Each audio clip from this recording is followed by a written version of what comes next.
My actual beef with it, like my underlying beef with it, is that I just that sort of like very, very simplistic view of the world where you have characters who are like goodies and baddies, and you've got a goodie and they explain the world to the baddie, and then everybody goes home happy and the goodie wins in the end type of stuff. To me, like a message that is so simple with characters who are so unnuanced, that is not progressive. That is an extremely conservative form of work with the veneer of progressivism. And I genuinely worry, and like this is actually like, I know this can sound melodramatic, but I really worry about what it's done to people to just see so much of this, like the world is so simple and it's basically a superhero film, and like everything is so easily understood, and no bad person ever does good stuff. Good people never do bad stuff. I really worry about what that's done to us culture. You're watching Enough About Me, and I'm here with Rachel Connolly. Hello, Rachel. Hi, thank you. Writer, author, cultural critic. How would you describe yourself? Yes, like novelist, critic. I always just say writer, but then when you say I'm a writer, people are like, "What do you write?" And you're like, "Oh, lots of things." Or sometimes they say like, "When did you last write?" or something, and you're like, "This morning." Do you write every day? Yeah. I mean, that would make you a writer, right? Hopefully. It is kind of interesting when because you do write different mediums, and like not every writer does. Yes. So I guess calling yourself a writer does make sense. But when you approach different mediums, do you have different approaches to how you write? Totally. Yeah. I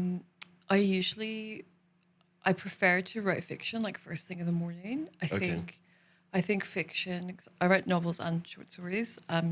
So I think with short stories, it's kind of like lines or interesting dialogue will like come to me, and I'll email myself, and then I'll sit down like first thing in the morning and like sort of mess stuff around, and then be like, oh, that goes here, that goes there. But with fiction in general, it's like, yeah, first thing in the morning when your brain isn't like full of other stuff. I think, and I don't sleep with my phone in my room or anything like that. So I try and get up, start that first thing like before you basically like think about anything else. And then with the like nonfiction I do, so like the criticism, journalism type stuff, I don't have to be in like a certain mind space to do that. Like I feel like that feels a bit less sort of like voodoo or something. Like there feels like there's less trickery to, like I can just sit down and start that whenever. But yeah, I'm a big believer of the fiction early mornings. Okay. First of all, you don't sleep with your phone in your room. Yeah. Do you have an alarm clock? Yeah, I just bought a £5 alarm clock on eBay, which I would actually like strongly recommend. I started it basically. I did the silent retreat for peace a couple of years ago, and I kind of went to like make fun of it. Like I was just like, what a ridiculous concept. And you don't have your phone, you're not allowed to speak to anyone for the whole time you're there. And I actually loved it. I thought it's like one of the best things I've ever done. And after that, I basically just stopped. Yeah, after that, I stopped sleeping with my phone in my room. And I try not to turn it on to like 11, basically. I wish I had that. I was advised by a like mentor type person to like not have my phone in my room, but I'm like, it's my alarm clock. It's my like. And I'm gonna send you. If you go on eBay, you can find really nice like retro alarm clocks for like £5, and there's actually I have like a wish list of like just nice ones. I'll send you some because they're like honestly like buying a cheap alarm clock is like because I actually think part of the like design of phones, and like not to be like the tech overlords, but like they are the tech overlords. Like I think part of the design of phones is like they're designed as such to make you feel as if your whole life is dependent on them. Yeah. And so like on purpose, it's like your alarm. On purpose, it counts your steps. On purpose, it's maps. It's like all of this stuff. And it's to make you feel like you can't ever spend any time without it. And I like noticed after I'd done the silent retreat where I just like had 4 or 5 days without it, basically. So they just put it in like a box or whatever. Do you know what was interesting? They just say like, we don't want you to be on your phone, turn them off, put them away. And I bought myself like a little like safe, like a little cookie jar, like safe thing to just like, because I was like, oh, I'll probably like sneak up and go on it. But honestly, when no one else is using it, you actually don't think about it. It made me so aware of how much of our like dependence on these machines is like completely environmental. Like in terms of like if you're because you're in a room with other people during the silent retreat, just nobody's talking. And when you're in a room with other people and nobody is like checking their phone, it just goes out of your head. Like I didn't even think about it like once the whole time I was there. And when you turn it back on, yeah, you've got like messages and stuff, but like you're just like, this was not that deep. Like you feel like, okay, there's messages in the group chat, but like nothing in this is anything that I could not have missed. Like it's kind of like surface level. All the behaviors are surface level, but they feel super so ingrained. Yeah. And yeah, I would recommend just try it for like a week. Just I'll send you one of these alarm clocks because you can get really nice like vintage like Danish ones. Okay. You can honestly get such a nice one, but just wake up with an alarm clock.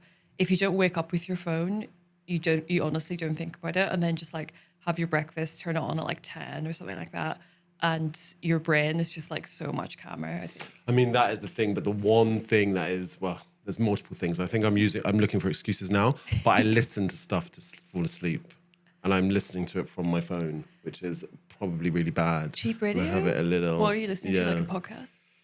What am I listening to? I'm actually listening to Star Trek, the Next Generation, which I listen to one episode a night, or to fall asleep to. So it's not sit for like years.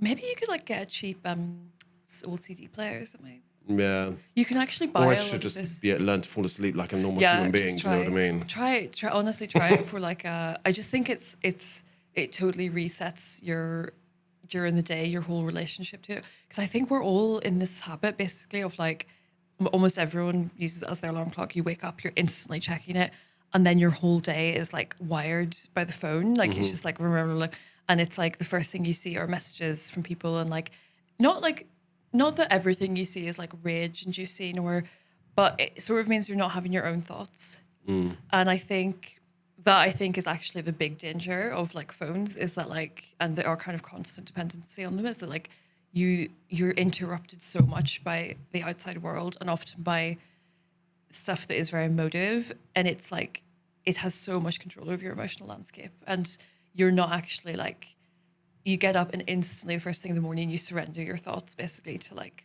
what you're served up on the screen, whether it's like a newsletter like the Green Party's doing this, like the group chat, like look what this person did. Like that's quite a weird thing, I think, and it's become super normalized. It's true. And I read that even just the presence of a phone makes you sleep lighter because your brain is constantly like wired to the phone. And like, the first thing I do in the morning is kind of going, you know, and, and then I'm in going, oh, guy, yeah. And you feel like you'll get up and be like, because I notice like, so yeah, some days I will do it. Like sometimes I'm less disciplined about it, and especially if you're like a bit hungover or something, or if you're ill, you wake up and you're just like, oh, and then you get like, your mate has like been like, oh my God, look at this, like look what this person was doing, or like whatever, and then instantly you're just thinking about other stuff, and often quite mundane stuff. And I'm very pro, like I love chatting nonsense with my friends. Like I love to send voice notes to like people all day. Like I'm pro, like, I'm not saying I'm a very like sort of an acetate or anything, but I think I find it very helpful to be aware of like how, the difference when you get up and you're thinking your own thoughts. Basically. Yeah, and it's interesting you say that you write in the morning, because I do find my brain is most kind of active, creative in the morning, and less polluted, as you said. Yeah, totally. And what I'm currently doing is that active, creative brain is going into like reading some take and then like pushing it into another take. Totally. And you're right. I am not allowing myself to like be in myself, be in my brain, I think what I found with writing fiction, like when I'm kind of getting close to finishing a draft of my second novel at the minute, and I'm quite a social person most of the time, but if I'm working quite intensely, or if I'm close to the end of finishing a big fiction thing, I'll just be a lot less social. Like I'll kind of like be going out less and so on, and like just be a bit less in the outside world. And I think that that's something I noticed too, is like you kind of just have to be like a bit more, you just have to be in a slightly different space. Like you can't be getting all of these distractions all the time. So when you're writing, you said you're almost at the end of the first draft. Yeah. for your second novel, which is very exciting. I'm excited. Do you say you write in the morning? Do you always write in the same time and place? Do you have like a writing space? Yeah, I do. I have a room in our flat that's basically like the study, so I just always write there, and I have like a spreadsheet and I like time myself during the day. Okay. So I'm like, but yeah, I literally That's start. very type A. That's Yeah, very... but I think I'm a type B who uses the schema of a type A, because I think I'm actually the type of person who is like needs so many systems. I'm like system dependent. If you know what I mean. If the systems break down, then everything's going off. Okay. I'm routine and system dependent. Like I think I need to have like all of the structure around me, or I just like I'm really chaotic, because I think I'm like I keep so many lists about stuff because I'm so forgetful. So like if I don't put something on my list, I'll just never remember to do it. Whereas like if it's on the list, I will do it. Like, but I really need that type of like I need that type. I of use lists as well, right? And I use lists in a similar way. And I found to-do lists really stressful because they kept getting bigger and bigger. But I just have lists of things that need to get done, you know, because to-do lists I would add like new things, right? Just things that need to get done. Because what I do is I go off the rails and I start to like got ADHD, and I would be walking around my flat and I'd be doing like random stuff, and I have to be like, what the fuck am I doing? And I get really stressed. And I found that I have a list. When I realize I'm in that mode, I go back to my list and I go, oh, okay, I can send an email. That's what I can do. Because I'm like, left to my own devices, I'm mental. I did this like a while ago when I worked in a law firm. They did this productivity course, and it was really good. And they had this tip that was like, when you put stuff on your list, do the first action. So put like, do this work thing, but then the first action is like the first thing you need to do. So it's like send this email, and don't put anything on the list without the first the first action, because otherwise the item is just too big sometimes, and you're just like, and like I like really like religiously like have to some of the stuff on my list is like shower. Like it is literally my whole day is a list, and then I like follow it quite religiously. But I think I'm a real creature of like habit and routine, and like needs those kind of structures around. I think sometimes people find that to be quite an unromantic view of like creative work, that it's very like, I think people like the idea that like it's kind of just like you get up and like the lightning bolt strikes, and then, but that's just not me. Yeah, I mean, it's I think that there's people who get things done create like habits for themselves, right? Like I've spoken to some people who like that's what they write, like, I don't know, 1,000 words, and then they like don't write again for a week or whatever. But I find I was reading, I mentioned this on a podcast that would have been out by now with Sean Hewitt, and I was reading On Writing by Stephen King. Oh, yeah. And he was talking about some other people's writing, where it's literally like I sit down and I write for 1 hour before work, and then whatever happens, I finish at 1 hour. And sometimes if I finish the story I'm writing in 30 minutes, I'll start another story in the first 30 minutes. I'm like, fair enough. That's like, gets things done. I went to a talk recently by David Shelley, who wrote Flesh, which I really liked, and Monica Heisey, who's also a very good writer. And they were talking about like writing habits or whatever. And like he was like, 1,000 words a day, and then I stop. Like even if I'm in a good mood, like could do more. She was like, oh, like why? And he was like, because then you're sort of excited to work tomorrow. Okay. Whereas like sometimes if you push yourself beyond, or like you're like, oh yeah, I could bang out this, and sometimes then the next day you're like, I don't feel like it. I think kind of as a reward as well for like when you don't feel like doing, on a day where you don't feel like doing it, like you force yourself to do it.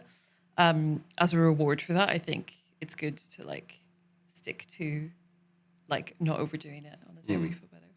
So do you work on one thing at a time? Not usually. Not usually. I was doing this big essay before, like at the start of this year, so I was just working on that because I found it to be very like taxing. But usually I'm doing like a couple of pieces, like whatever fiction I'm doing, a couple of stories. Like I'll write short stories at the same time as a novel. And I think I kind of like to work that way because I think I like to finish stuff. Like, I kind of think if you're working on something bigger, it's nice to be like finishing stuff. But I sometimes as well, like with, I had a story that was like, I started it and I'd written a couple of bits and pieces of it, but I wasn't really. And then the other day I sort of just spent a couple of hours doing it. And then I was like, actually, I think this is kind of finished. And I'm just going to do another read of it. And I sent it to some of the people who like read fiction for me. And yeah, sometimes stuff just doesn't take that long. Like sometimes it's like you can just start something while you're working on something else. And I think sometimes as well, if you're in the middle of a big essay or a novel or something and you feel a bit stuck with it, I think it's kind of helpful to do like a little comment piece or a little like something smaller and more manageable. And yeah, just like sometimes like just finishing something, it reminds you that you can finish stuff. That is a good point. I think sometimes, well, in my experience, I lose confidence if I'm not finishing things. Yeah. I lose and then you only see, when you don't finish anything, you only see the like roughest, shittest version of it. Yeah. You don't see the finished piece. When you do these short stories, when you've got the novel kind of going on, do they have a shared world? Do you find them have a shared world, or are they different? They're different stories come from different places. I think I'm starting to realize that my fiction's all like thematically linked, and I think it's linked to the kind of underlying theme of a lot of my criticism too. So I think I often write characters who are. I think one of the American reviews of my book, it was very positive. It was a lovely review, but it was like these characters are like curiously unconcerned with success, which is kind of the point. It's such an American thing, but that's kind of the point of my work. It's like kind of I often write characters who are like losers basically, or like, you know, they're not very they're not like advancing themselves, and I'm kind of interested in I think I often write characters who are quite like dysfunctional in one way or another. But I don't necessarily mean that mean to show that their lives are negative. But I also don't mean to show them ascending at the end. And I think that's something that is kind of like a big part of my fiction. And I think like the voice in all my work, I think I have quite a distinctive voice in my writing, in my fiction and my essays. Like I think if you read something by me, you really know it's me. Like even if it didn't have my byline at the top, if you've read my stuff before, you'd be like, that's obviously her. But I think it's all linked in that way, and the underlying themes are the same. But I've never kind of like had characters cross over into anything else, and I often think I write quite different characters who are quite different. Sorry, that's rambly, but no, that's great. You're in a quite interesting point with your novel right now, where you're towards the end of it. What I find interesting is how much of the story do you have going in? Yeah, I think everyone's quite different with this, but with me, I with any fiction I write, I'll basically get like just like pictures in my head and conversations in my head, or like a dynamic or an interaction, and then I'll just sort of start writing that. I won't really know exactly where it's going, but I'll just sort of write it down, write what's in my head, and once I start, I kind of just find like more grows. And then you just work on it for a while. And the interesting threads of it start to like appear. So you kind of like, that sounds like really like mystical or whatever, but I think creative work often is. But I'll just sort of start doing like writing out some, so like this is interesting with this character, and then I'll just sort of follow it and keep writing. And I find as you write, more stuff like invents itself, and it's quite nice. Like when you're in the middle of something, when you've been working on even like a short story for a while, if you've been working on it consistently, like your brain is just like constantly inventing things for it. So it's almost like you're not really working, because you're sort of like, as you're just going around your day, your brain is like in the midst of this. And so it's like, and then when you sit down, you're just basically like putting it on the page, but it's like it already exists. And I think that's like the nicest state to be in. And I've spoken to some friends about this, like other novelists, fiction writers I know who have the same kind of experience. But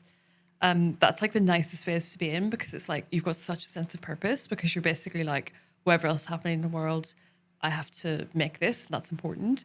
But when you finish a project, sometimes like you get this feeling of like mania, because that disappears. And so like you're like, oh, my thing is gone, like the thing the thing I'm supposed to be doing, and it just like sends you a bit mental sometimes. And like I do find that really interesting, but I think it's a very lucky thing. Like I think the way that the world is designed, like the capitalist system, it's kind of designed to sort of take that sense of purpose away from people and replace it with the need to earn money. And I think most people, like modern work by design, it often like doesn't fill people with a sense of purpose. It's often very depressing because of that. And I think it's so nice to have anything in your life that just like gives you that, because it's so rare. But yeah, the feeling of like being like, okay, I'm working in this is really important, even if nobody else cares about it. Like it feels important to me. I think that's really nice. And then when you finish a project, you're like, my reason to live is gone. Like, and I've talked to my friend Nicole about this. Like, you get this urge to just like go out and party loads. Like, I think often in those phases you like bring a lot of chaos into your life, because your life just suddenly feels a bit empty, which is super interesting to me. But yeah, that's why I find quite fascinating the writers that like write like 3 books in their life. Yeah, you know, and you're like.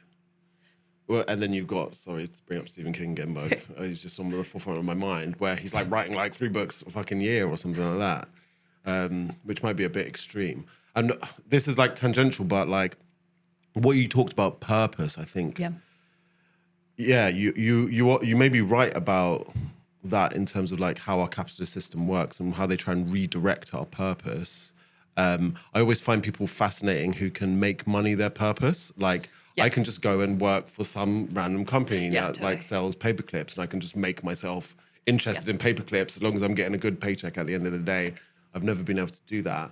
Enjoying this conversation? Please hit the like button and help spread the word by sharing it with your friends. I will love you forever. Now, back to the show. It's really interesting. I genuinely think that type of like is genuinely interesting. I'm not being like, oh, wasn't interesting.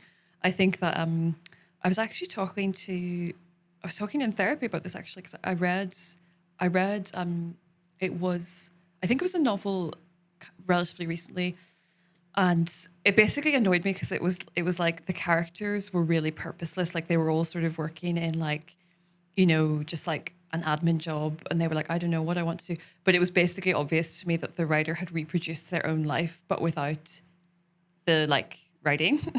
So it was like, you know, like if you, in real life, they would have been working as a secretary because they were doing this in the evening, but they basically like their life was sort of artificially held back in this book, because there was no reason why they were making all these choices. And there was a sort of like pervasive like listlessness, which I found really annoying. And I was talking about it in therapy, and I was like, the fact is like these days, if you don't know what to do with yourself, you would just try and make as much money as possible, because that's the logical thing to do. So like if you're lost and you're not, how many people do I know who that's the path that they take? You know, they're like, okay, well, I'll go and work in recruitment then, or I'll do something like, and so it's like, I was like, that's kind of somebody who's like, I'm not sure who I am or what I want. That's quite often, they're not just like, oh, well, I'll just sort of like shrug. But yeah, I do find that it's really interesting when I've met a couple of people like this in my life who, they have this genuinely amazing ability to quiet like the voice that tells you that what you're doing is not important. So like if you give them any work to do, they could convince themselves to do it and that it would be really important. And like they'll end up like at the head of some like enormous company, because it's like that's it's a sort of such a rare skill. Like most people get a sort of like existential quality at some point where they're like, oh, like this feels so pointless, this feels stupid, like the world's on fire, whatever. But like I have met people who just like have the like genuinely incredible ability to just like completely silence that. And they're just like you could tell them like, I need you to go outside and count 100 buttons for me, and like come in and tell me when you've counted 100, and they'd be like, yep. And then they'd come in 20 minutes later and be like, I've counted them. And you could tell them, and it's like so few people are like that, but if you're like that, you will ascend. Yeah. and just kind of put your head down and get on with it. And like, I don't know. I know some people who kind of get on with that kind of life, and it's kind of a balance, really. I think because on the one hand, you're trying to find something that is not, because most jobs that are not kind of like over creative or specific or service based or something like a teacher or something like that. Most jobs are the same. What you're doing, you're going in an office and you're dealing with fucking people you don't want to deal with, and you're just ticking the boxes. So you find something that is like fine enough, and pays you enough to essentially, some of my mates who I know go on holiday every other week. Essentially, it's like, can I do that? And you think, I know people, and I've spoken to people who have those kind of lives and those kind of jobs, and they're kind of like, it's meaningless. And I'm kind of like, well, you want to go and be a teacher, or you want to go and look after like someone who's mentally ill or a vulnerable adult or something like that. You got to think about what you're actually giving up, because at the moment you have a nice corporate job and you go on and you're on a beach every other week, and you quit that job and you will get paid tuppence to do like really thankless stuff. And you'll be fulfilled, but it is a totally different. It's funny that that's the world we've made, isn't it? I know. That's the choice, but it is the choice, like, basically. It is the choice, and it does drive me crazy. Maybe maybe I should admit, I actually don't want to, but someone should write a novel about that. About that choice. I was thinking about your the type of characters you like to write about, because I've just read. Have you read Rejection? It just came out. Tony someone. I did read that. I actually have put it down because I found just the short story. I enjoyed it, and I was enjoying it because it's all about, they were essentially losers, right? Yes. But I found the fact that it was like short stories. Everything was at a certain heightened level, emotional level.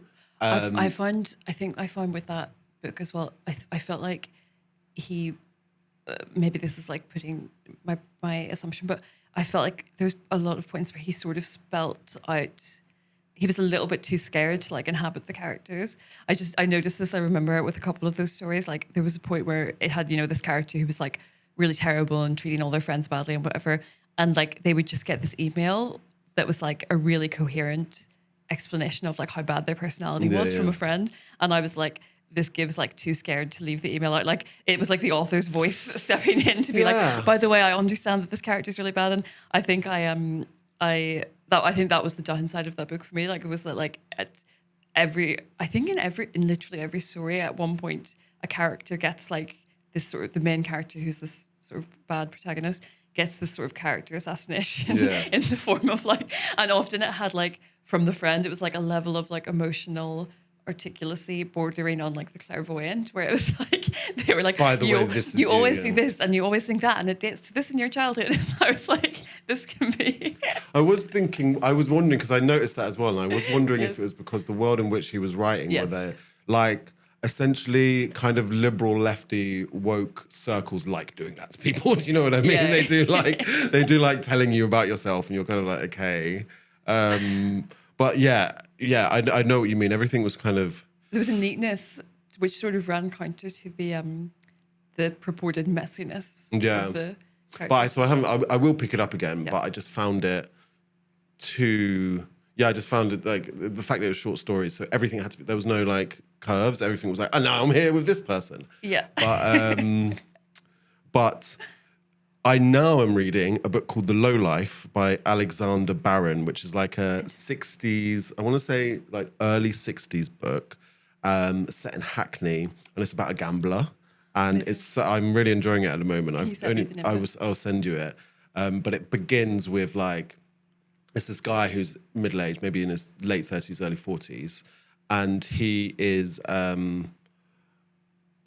just his sister and his brother-in-law are just being like, you're a bum, you do nothing, like you make no money, and he does this wonderful bit really early in the book, so it's not spoilers, where he's betting and he makes loads of money on the horses, and then he describes the feeling he gets when he's got this like £1,000 or whatever it is, maybe not that much, and like 150 quid or something in the 60s, and he's like, I could have walked home with that, but then this like feeling I had to like make more money came and it took over. And he's like, that's the difference between like a gambler and someone who makes a bet, and then he lost all his money and had to like walk home or whatever.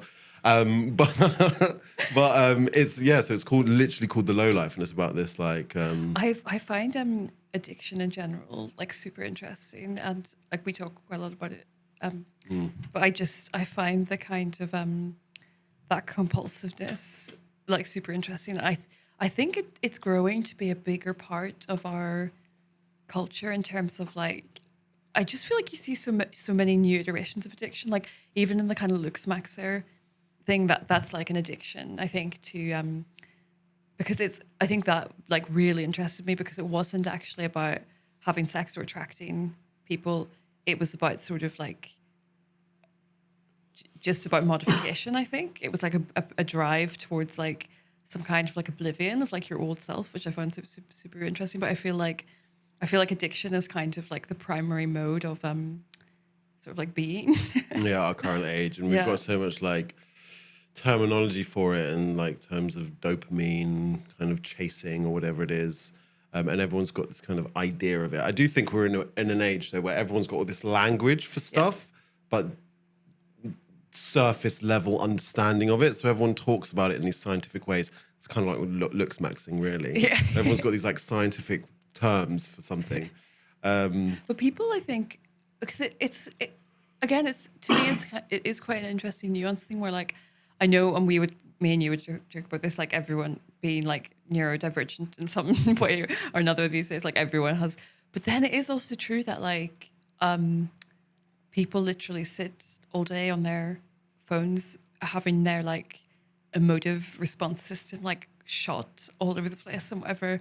And I'm like, that does have an effect on people. And so it's like, it's sort of like the language is, I think sometimes it's giving language, and sometimes imprecise or incorrect, but it's giving language to like a mode of agitation, which is like super prevalent. Like, I think even like, I know like you've ADHD, everyone's ADHD or whatever, but like, I actually think that's probably true. Like so many more people do probably live in this sort of state of like heightened like agitation. And I think that's kind of like, it's, I actually find it quite sweet sometimes with this, like, like with the language when it comes in, like these terms and people kind of hop to, I always have this like joke with myself. Actually, maybe I've said this to you before, but I always like have this joke with myself that like how funny it would be if like some of the sort of like bad mental healths like became more like popular. Like if everyone was going around being like, I'm borderline, like I feel like nobody wants to claim the mantle of like a cluster B personality disorder.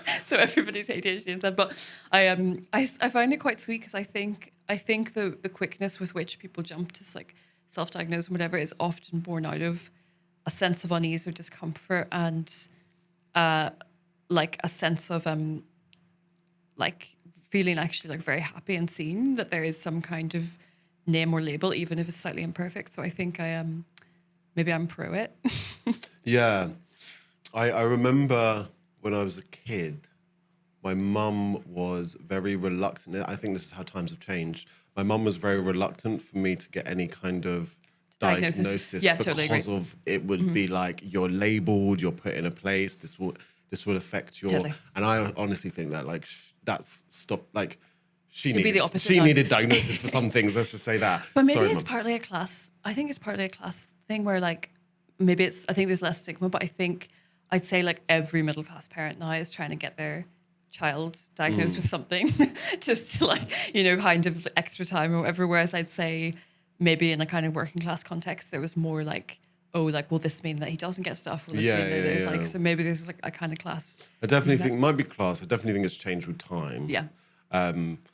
Because now, but then there is also this thing, I think it would change. Like it's mellowed out a bit because everyone was trying to like outdo each other with how neurodivergent they were. That's what was happening. Now it's until people are like, I'm schizophrenic. Yeah, exactly. Well, then when someone was schizophrenic, suddenly it was like, I have mental health issues and I've never said anything racist on the street. And you're kind of like, well, very good. Some people do. So what do you want to do about it? Actually, that's something I do find interesting about the kind of mental health discourse broadly is that it's, you know, like if we look at the way that the attitudes for like autism have changed since I was a child, where like the stigma around being autistic was like quite extreme when I was a child. I think you too. Whereas now I'd say like it's basically got almost no stigma attached to it. Like obviously that's talking about high functioning. There's obviously a wider conversation about, but in the mental health discourse in general, and the sort of like broadening awareness and kind of like it does never really extend to like the very bottom, you know, like people who are like pathologically unable to basically partake in society in any way, shape or form. It does kind of tend to sort of operate at a level substantially above that. I think it's like, well, yeah, and it's that those are the people who dominate the conversation. Yeah. The people who kind of like have mild forms of it, and like people who, because it's fun when it's like a TikToker who's like kind of hot and like totally. likes trains, and you're like, I'm autistic, and it's not so fun when it's like an adult. Like there's a guy who lives around, I don't live in that area anymore, who he would come into my coffee shop when I worked in the coffee shop. And he was an adult with autism, like barely verbal, and he was like a large guy who got in like this working class area. So it's going to be hard for the family to manage. He just kind of walks around, asks for coffee from coffee shops, drinks energy drinks, and smokes. And it's not so cute. Do you know what I mean? Yeah. We're not thinking about how we manage to like make the world accessible for this person. Totally. Whereas when it's like, I think always people, I think this is partly what a lot of my fiction is about. It's like, I think people like, in general, this sort of hero narratives where like this maligned / underdog person still manages to sort of triumph. And I think a lot of our discourses like relate to that same impulse where it's like the idea of this sort of person who has this, you know, is autistic, but they're still gorgeous and they still are really high performing and like they still have all these friends and whatever. They're just like a bit like, you know, like they just have their own social whatever. I think that's a really appealing narrative to people because it's the winning in the end is what people really want to see. But lots of people lose in the end.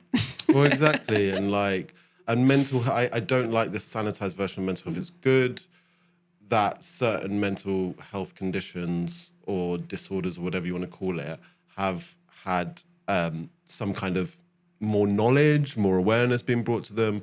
But at the same time, the stigma around actual uncomfortable mental health conditions has not disappeared, because like schizophrenia is not a fun thing to have, and bipolar left untreated, like that, our prisons are full of these people basically. And that kind of like erratic behaviour.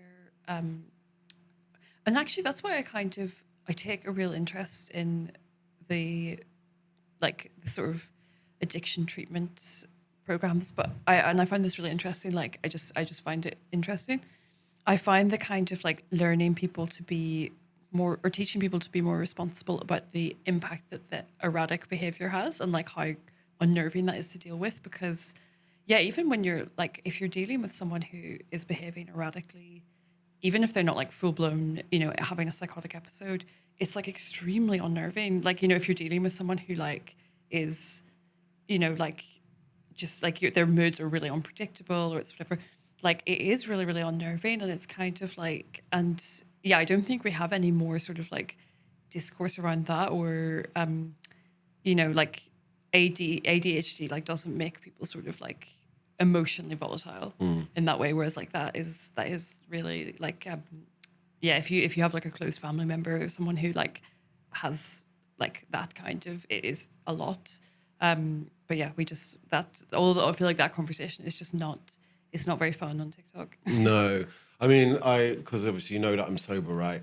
And you hear people say, I talk to people with a history of addiction, and you hear people say, oh, towards the end of my addiction, I was alone in my room with like the curtains closed and all of that. And yes, I was, but also a lot of my addiction was like on the street. Do you know what I mean? Like kind of like very visible, very kind of like losing my shit visibly on the street. And I kind of wish it was all behind closed doors. It wasn't. And what I have learned from, and it sounds almost kind of like not toxic, but like this is my personal kind of safety and maybe an anxiety I have, is that when my mental health has suffered, it's not that people don't want to help you, it's that people don't know how to help you, because you are lashing out at the world and you are really erratic. And actually when you're in that state, people more often than not, and you can't really blame them a lot of the time, will just distance themselves because it's easier. And so actually you've got to kind of make sure you don't get there again. Like that's for me, I'm not like saying this as like an advice to anyone. I'm saying for me, I don't want to be there again. Do you know what I mean? Because it is very isolating and it's hard to get back from. And it's a reinforcement loop because you think the world is against you, then you behave erratically and then no one wants to be around you. And so now I do work in a homeless community, and I've now made it, I find it's now part of the purpose I have today is to be able to hold space for people, even when they're like that, and give them enough room to get through it, you know? But that's not always the case, you know? Some people, I think what it is in people is you are never going to be able to solve this person's entire problems. And so the response for most people is, I'm just going to step away because I can't solve this issue. It's so big. And so, like, how do we deal with that as a society? I remember you gave me that. I was asking for advice with someone who was close to me who I think I was quite worried about their drinking, and like, I guess, you know, since then I've become more worried about like erratic behaviour, and I actually went to you for advice about it. I remember you saying like, which I thought was like super helpful, and I find it practically useful. Like, you can like sort of set the boundary of like, I can't really be here for all of the chaos, but like I would like to be here for you when I can be, and you know, you're important to me and the relationship is important, but it's the chaos is something that is tricky. And I think that trying to set that boundary with someone of like, I still care about you and I want the best for you, but the day-to-day stuff is quite tricky. I think it's like, it's at least something to kind of be, I don't know, I find that helpful.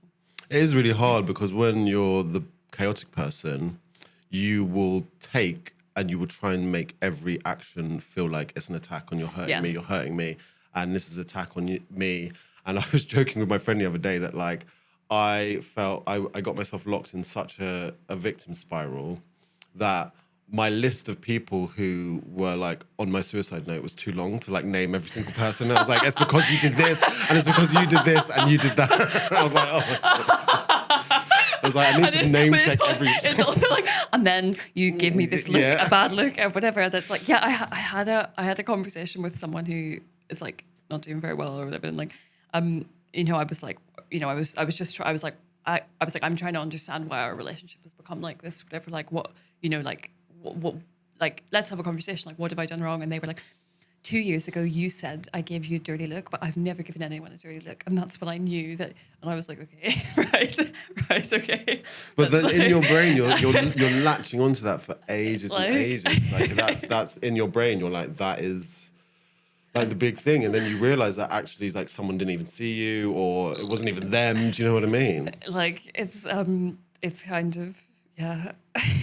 This is the kind of brain I had. I was working at a coffee shop, and somebody asked for their coffee to be reheat, like wasn't warm enough, and I like done it really rudely, right?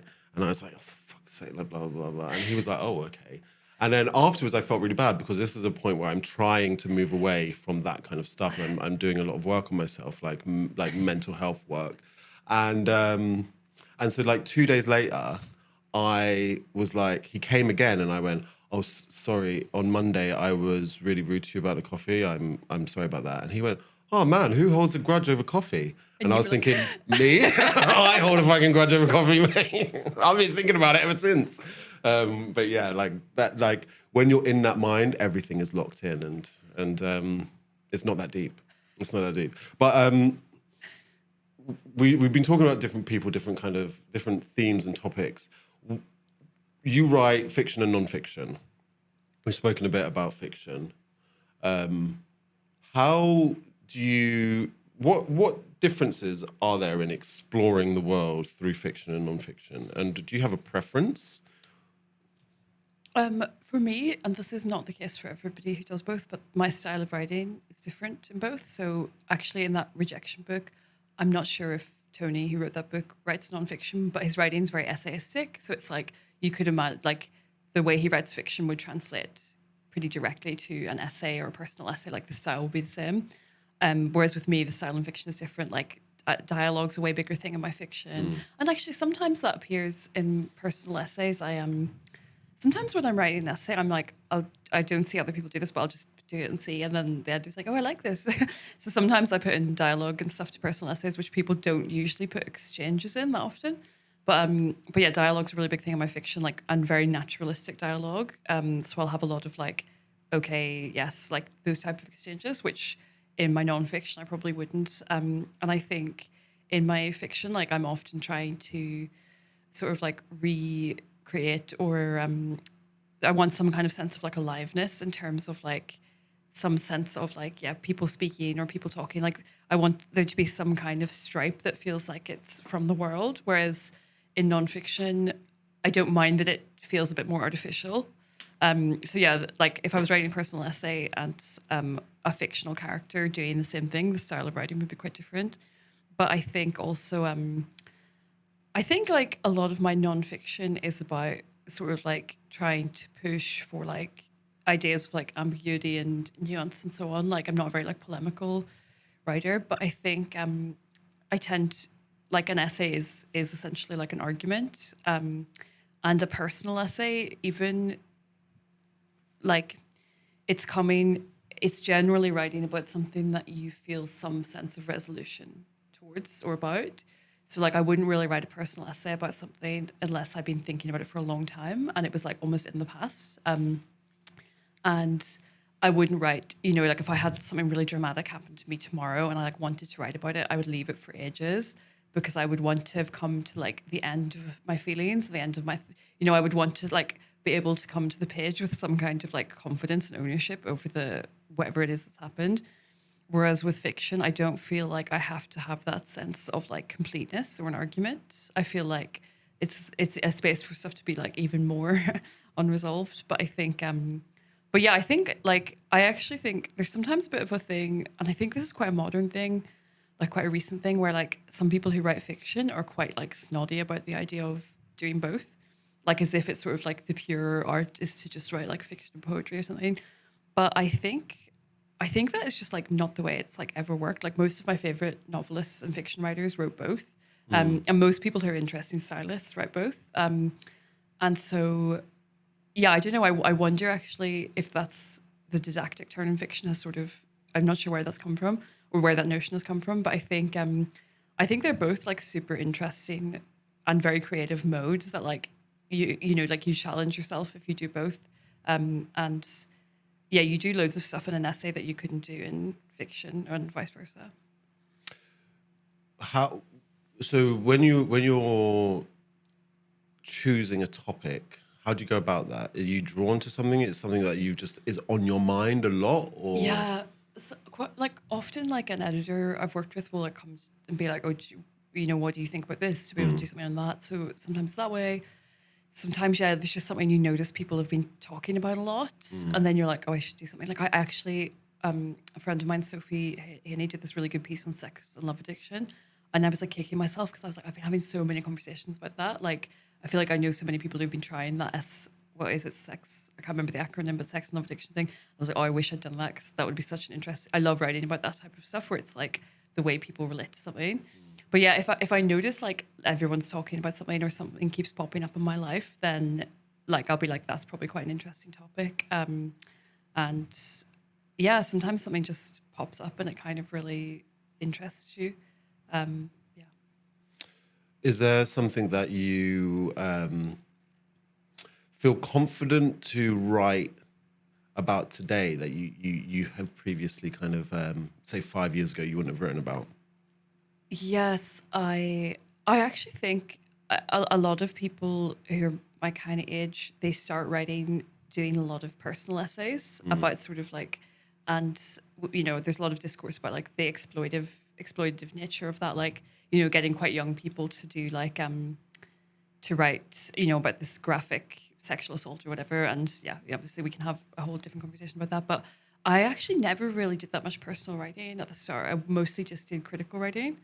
And then only more recently have I started writing more personal essays. And I think I'm really glad that I did it that way around. And I'm not saying that, anyone who didn't is like sort of an idiot or whatever. Like, obviously, we're not saying that, but like, I'm glad I did it that way around, because I think that being a bit more experienced and a bit more experienced with like what you want to say and how much you're allowed to leave out and so on, I think it's useful to come to stuff with like a bit more of a perspective. And also just like having worked with more editors and written for like more places and so on, like you're more confident to be like, yeah, I'm not putting like that's detail that I'm not comfortable with. Like you kind of have more of a sense of agency or more of a sense of kind of, and yeah, so I think I weirdly do more personal writing now than I did when I started sort of writing pieces. Whereas I think often it's kind of the other way around. Do you often go, when there's kind of like a zeitgeist going around or like a received wisdom, do you feel an impulse to challenge it if you disagree with it? Because I guess cultural criticism, yes. You do have to sometimes be comfortable with sitting outside of sitting outside of things and maybe just appearing a bit kind of like, I don't know, how would I describe it? Just like upsetting people or ruffling feathers. Yeah, I hope that I think I'm not a very argumentative writer. Like, I think my writing's always got a lot of humor, which I think people find quite disarming. But something I find quite sweet actually is that often, I do often like sort of take a different perspective on stuff or / go against the grain on certain topics. But often I find it quite sweet that people will either email me or share my pieces and be like, yeah, I actually really like, I was sort of reading this to hate read it and I actually agree at the end, which is really nice. I think humor is like has a big role to play there. Like I think people find humor so disarming and so warm, and it's actually like not that many. There's a sort of somber tone in a lot of writing. And I'm not actually talking about like highbrow or lowbrow, because a lot of lowbrow writing is very, very, at the minute, is completely humorless. Like a lot of sort of more poppy writing is like very dour and very melodramatic and very sort of like woe is me and whatever. And my style is like totally the opposite of that.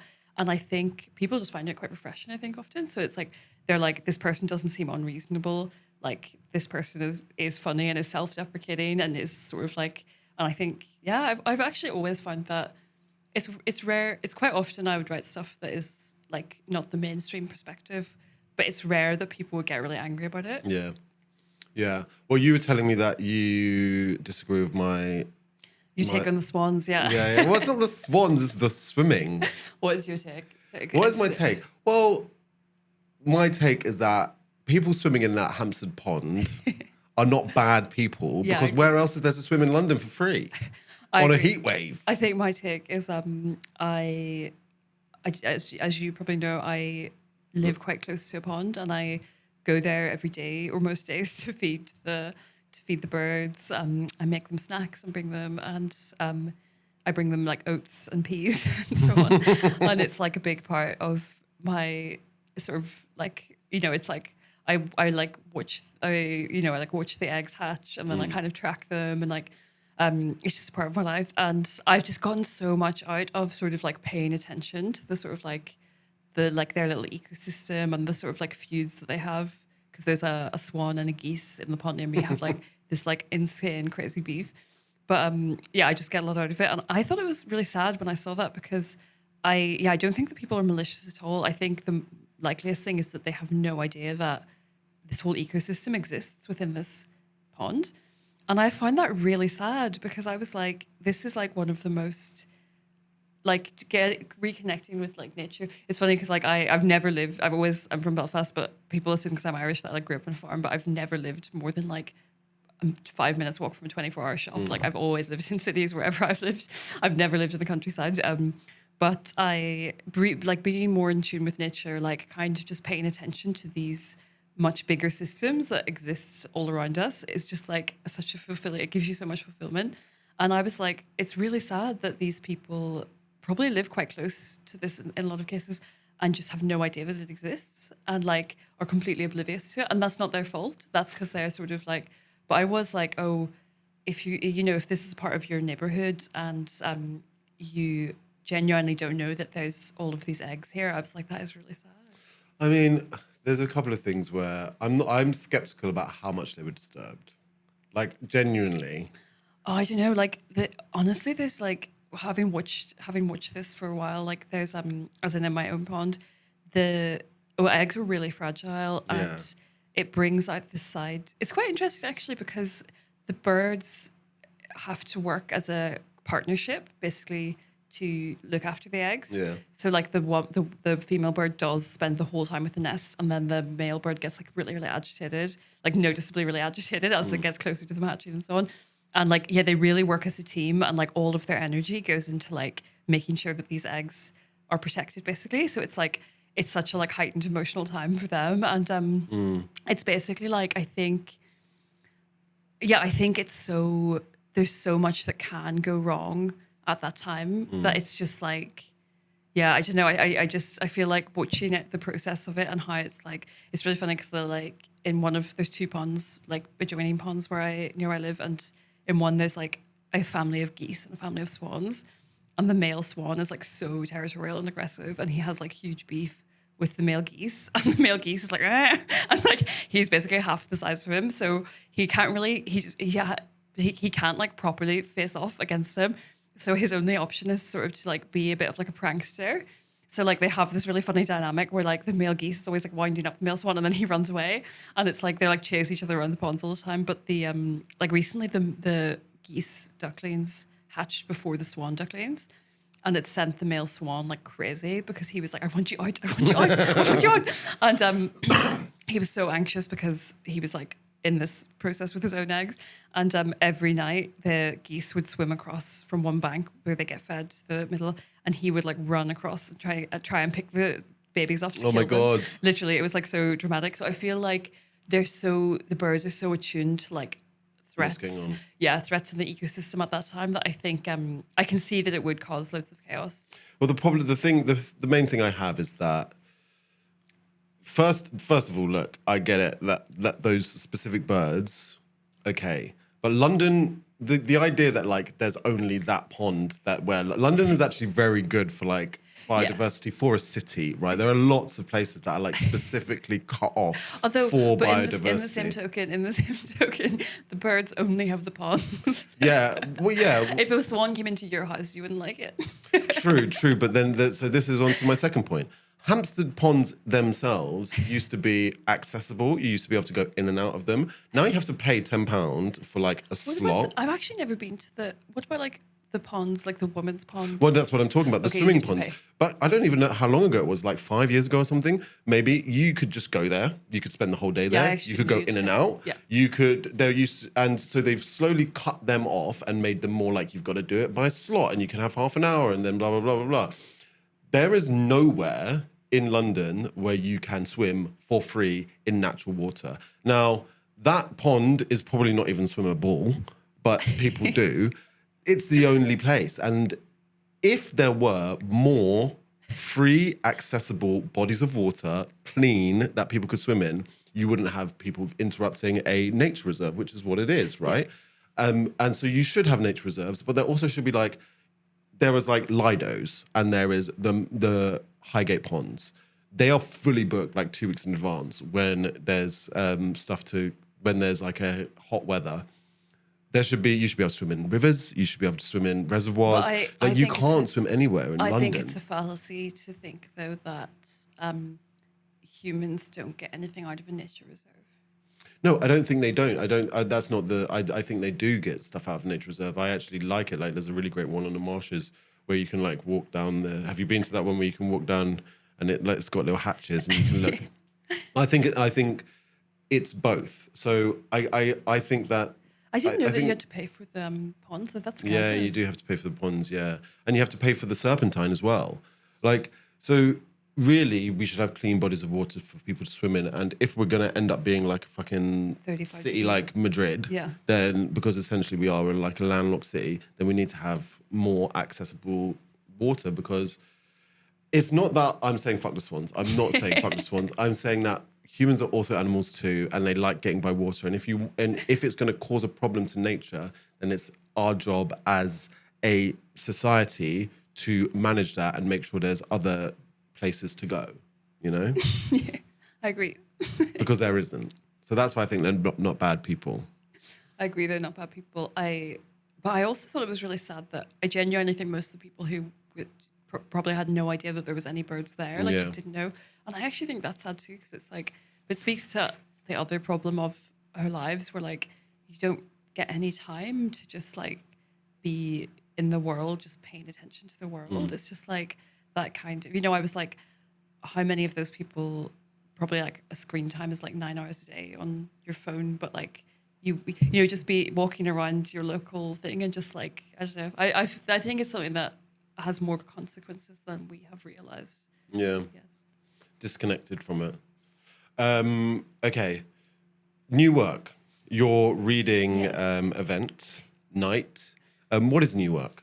It's basically a reading night it's a reading series where we mostly program fiction, occasionally non-fiction, but narrative rather than sort of like critical essays or whatever. And I just wanted to make a space to promote. I think it was kind of born out of, I think particularly when my book came out, there was like a big trend in publishing at that time for like very didactic fiction, like very sort of like characters scolding each other about feminism and so forth. And I find it very depressing. So I think over time, and like I felt like a lot of the work that I was finding really interesting, like my mates' work, because like kind of is how it is in the writing world. Like you become friends with people whose work you respect and rate. And I was kind of like, I sort of feel like publishing doesn't really know what to do with a lot of this work that I think is really good and really interesting. So I'd read a couple of other reading series, and they were all like, nice and fun, and it was a nice thing to do, but they weren't like very curated, and they have all kinds of different stuff. And like, there's nothing wrong with that. Like different people like different things, but I wanted to make something that was like just for this type of work. So it's like we do two types of fiction, and one is basically sort of like funny, like dirty, morally compromised characters, me. And then the other kind of work is like a bit more sort of like mysterious, a bit more sort of like, maybe like a little bit more sort of like mystical slightly, or like something a little bit sort of like uncanny about it. But my only rule is like no sort of like didactic characters lecturing each other about this or that, how bad it was to be at Oxbridge or whatever. None of that stuff. There's enough other spaces for it. But yeah, basically I just wanted to make a space to like promote that type of work. And it's been really nice because I think I also kind of like, my bet, I guess, was that every conversation I have in like my life with people who like, they're not people who like read the New Yorker every week or anything like that. They're smart people constantly complaining about every film is like this. Every film has a big bit where they explain and what all the characters are thinking. Why is it all like this? Why is it like when I go and see a film with my mum, she's always like, why does it speak to me like I'm stupid? And so I was like, I think this is what normal people are feeling about a lot of the stuff that that's getting pushed. So I wanted to make a space to just say like, if you're bored of that stuff, you can come and see the other stuff. Because the number of people I speak to who's like, when they come to New Work and they're like, I didn't actually know people did this type of work anymore, which is really nice. But it's been really, really nice because I guess my bet with it was that I just thought a lot of people would come because I think there is a real hunger for this type of stuff. And it's been really nice. Like it's always like super busy, and it's really sweet as well because in publishing they would sort of be like, oh, people don't come to events anymore and straight men don't come to anything. And like there's usually like at least 100 people, probably more, at like the average New Work. A lot of straight men, a lot of people of all different types, and yeah, it's been cool to just see how invested in this type of work people are. And it's also been nice, I think, because some of the writers who we put on have their work on quite small publishers, where some of them had like never had anything published and then they have after reading it on New Work, which is really sweet. And yeah, some people are on really small publishers and it's helped them get a lot of publicity and so on. So yeah, it literally is a space to like promote and advance this type of work. So it's very like simple aim, but it has been, it's been very, I find it very heartwarming actually, like how people will just come, and if like, I don't know most of the people who come, but when I say like, oh, how'd you hear about this? They're like, oh, like I never come to anything like this, but my mate just came to one and was like, oh, this is actually good. So I just came, and Yeah, I think it's really, I think I feel like I'm known in my work for being quite cynical. But I think underneath every cynical person, there is a sort of like real hopeful belief in people. And I think I really believe that people are like smarter than they're often treated. And I believe that people, and so it's been really sweet because it's like, it just makes me feel like people want to be taken seriously because we like deliberately put on stuff that's quite challenging, like stuff that's quite like, and people are like, oh, that's great. Like, I find it very, very moving. Yeah, I want that type of writing that you're talking about. Yeah, it's so prevalent, It's everywhere. and I wonder like whether it's are the writers underestimating the intelligence of the audience, or it could be both. They can't be bothered to this message that they clearly have in them that they want to get out. They can't be bothered to construct it into a story, so they just tell you it. Yeah, I think some of it is basically, I think that publishing really demands this stuff, and so that people contort themselves to fit that demand. So I think that it's a sort of industry thing in terms of like they're like this is what people want, people love this, and then a lot of people who are like maybe young people wanting to get published are like, well, the only way to get published is to do this type of work. I think, but I could be wrong with that, but I think that there's sort of like this is funny because I guess a lot of that work could fall under the rubric of like woke, like if we're using that word in a very general way, where it's like a lot of it is like explaining progressive ideas about theoretically progressive ideas. But my actual beef with it, like my underlying beef with it, is that I just that sort of like very, very simplistic view of the world where you have characters who are like goodies and baddies, and you've got a goodie and they explain the world to the baddie, and then everybody goes home happy and the goodie wins in the end type of stuff. To me, like a message that is so simple with characters who are so unnuanced, that is not progressive. That is an extremely conservative form of work with the veneer of progressivism. And I genuinely worry, and like this is actually like, I know this can sound melodramatic, but I really worry about what it's done to people to just see so much of this, like the world is so simple and it's like, it's basically a superhero film and like everything is so easily understood and no bad person ever does good stuff. Good people never do bad stuff. I really worry about what that's done to us culturally because I think that I hate not to use the F word because people overuse this word so much, but like part of like what happens in like there's a really good writer Imgard Coin who's a German writer who was like writing at the time of Hitler basically, and she was writing novels about just like being like a clueless young woman, and then it's like fascism is sort of like erupted in the background, and part of like, and she wasn't writing it to teach people, she was just writing about the world that was happening at the time, but part of the culture is just this culture of like people just do not think for themselves. Everybody expects everything to be so simple and easy to understand, and they want the world to be black and white. And I just really, really worry about what it does to like just the average person to be told this lesson again and again and again. Like the world is a very easy to understand thing. There is no complexity. There is no nuance. People are bad. People are good. Everything's easily sorted out. And then it just, and I think so much of that kind of like progressive work, if we use that, is the purpose is to make the reader feel like a good person. So it's basically like it's often like if it's from the perspective of like a marginalized group, it's often the very negative portrayal of that group's existence.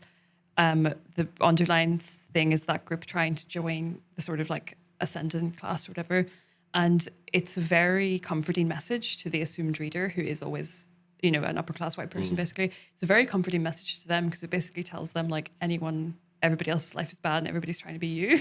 And it also tells them like you're a really good person because you read and engaged. You engage with this lowly person, you engage with this lowly perspective, and aren't you such a good person for doing that? And you're a great person, you read the book, and you read the book about the baddies and the goodies, and that's fabulous. And it really, really like unnerves me, the prevalence of this type of work and what it's catering to, which is I think actually a very dark instinct. That's my underlying beef with it. I mean, the people who are choosing to publish these books, I often find myself reading or just kind of going through, say, the bookshop and being like, look what's out, and reading things. And I think the publishing industry is full of people filtering what reaches the shelves, and these people are not me. They're so unlike me. And so I'm like, oh, this is great reviews, or this is, and I'm reading, I'm like, what the fuck is this?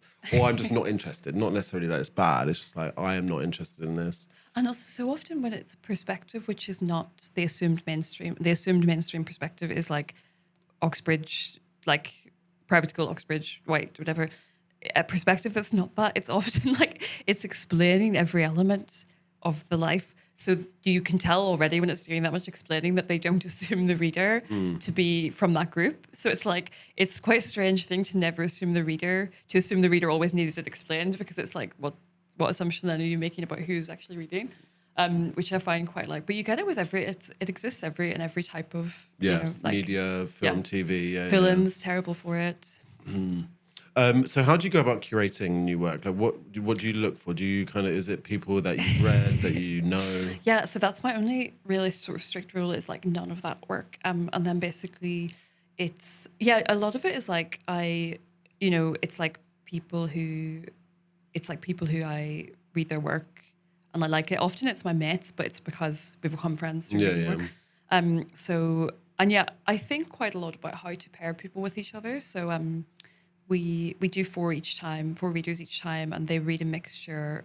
I basically will do like 2 funny / sort of dirty ones each night, and then 2 that are a little bit more sort of like somber or like slightly different in tone. Because if you have too much of the funny in the room, it's like a bit too manic, I think sometimes. But I think quite a lot about how to kind of balance and pair people with each other, pair different energies, pair different vibes.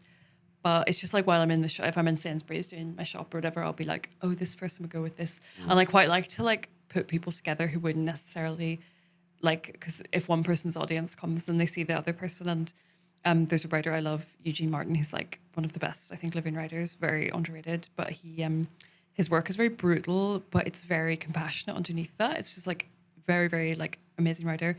But I kind of was like, I think he read it, which was really great to have him, but I put him with my friend Monica Heisey, who's also a great writer, but whose work is like very funny, and her work is also treated as very commercial, which is quite an interesting thing, because like if you put them both on together, people can see like, why is this one so much more commercial? Why is this one like, and people kind of are like, there's more similarities in a lot of this work than in the way they're marketed, I think.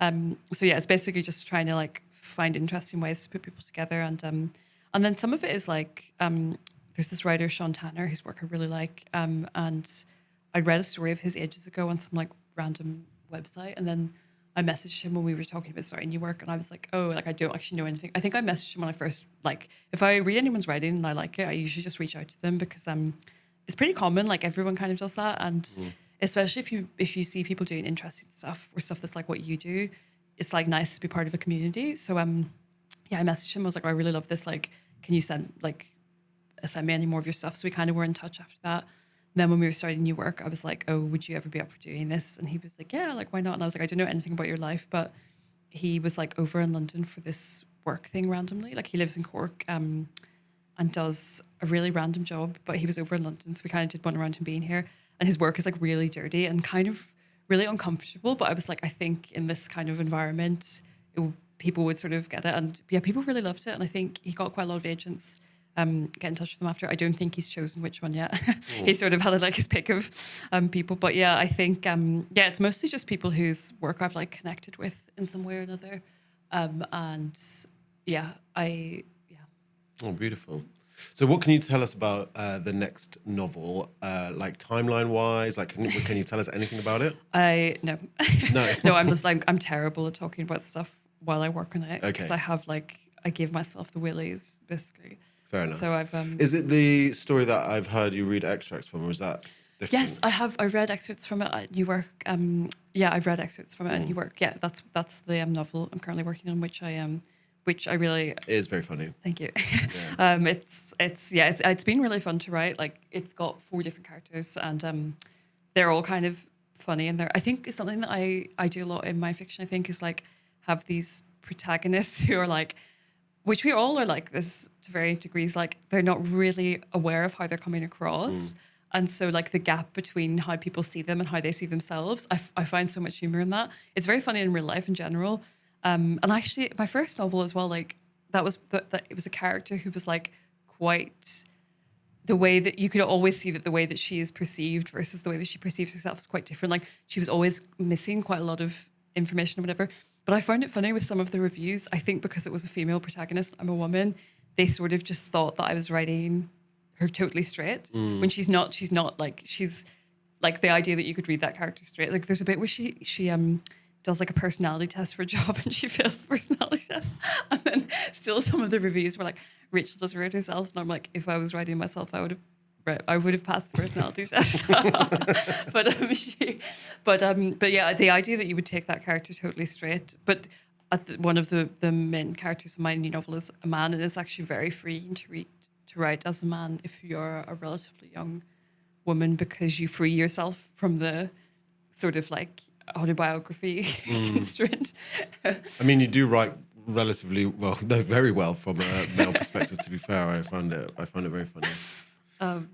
Yeah, it's funny to I find it quite freeing actually to write male characters, because you just like, you just set yourself free from like all of the stuff that gets put onto your work. Usually, if you're a woman, where it's like this is about you and this is about, it's like you're just like this is not about me because it's a man.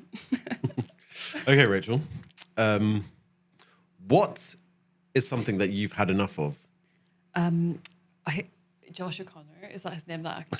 Oh my God, I find him so annoying. The minute I seen him in something, I like knew that he was going to be like hugely famous and successful, and it was like I hate his acting. His whole acting is like. I like Josh O'Connor. I do. I find him. I just like, he reminds me of like when you were like 15, that like man who from like Tyrone that you would get off with in a bar or whatever, and he like, I just knew that he was going to be so successful and I was going to see him everywhere, like wall to wall, and I just was like already so resentful of it, and he's only gone from strength to strength ever since. So like, despite my extreme resentment and disapproval, he's just, you've had enough. Yeah, it hasn't had an effect. Well, is he in the Beatles thing? Probably he's in literally. He is in literally everything at the minute. But I feel something I quite like about him. He's got that what was that one that he was in the thing that and was it's quite hot. Oh my God! Is it not your type? What was the thing he was in that everyone was like, it reinvented cinema? It was like No God. Chimera, no, the La Chimera or something. Do you know the one I'm talking about? The tennis one. No, not that one. The one where it was like 3.5 hours long. Oh no, I don't. And it was like, I think it was called like La Chimera. I'm just. No, I don't remember. Okay, well, it was like everyone was like it was profound, and I just was like, I went to see it in the cinema, and it was like him just being like. That's his kind of vibe. I just remember his Prince Charles. But yeah, I don't. He feels like a really inoffensive guy. I don't agree. Okay, fair enough. So you've had enough of Josh O'Connor. Josh O'Connor's gone. What can't you get enough of? It's way harder. Everyone always prefers I've had enough of. Yeah, why is that? Get rid of that shit. Everyone's a critic. Do you know what? I actually was reading Robert Bolaño's short stories recently, which is like all his ever collected short stories. Okay. It's like an 800-page book, and I'm come to the end of it, and I'm so sad. Like it's such a good voice because I would read it at lunch basically, and like every day, because his voice is so funny and so like manic, and it's just such a good voice to kind of like have in your day. And he had this great story that was like a guy and his dad went on holiday together, and the dad was like being so annoying and like getting them into loads of trouble. He got them into a fight, and it was from the son's perspective, and he was like so constantly exasperated by it. And there was this like brilliant moment where they like dived. They basically went in a boat, and the dad was like, I'm just going to dive in. He's like, please don't. He dived in, and then he comes back up and he's like, oh my God, my wallet, it's under the sea. And he's like, I actually just can't. And I'm really sad that I've only got 2 of them left, and I'm really sad about it because they have just I'll probably just go back to the start and start again. So yeah, I can't get enough of the collected stories of Roberto Bolaño. Oh, thank you. Well, thank you, Rachel. And that's cut. This is an Amper Sounds production.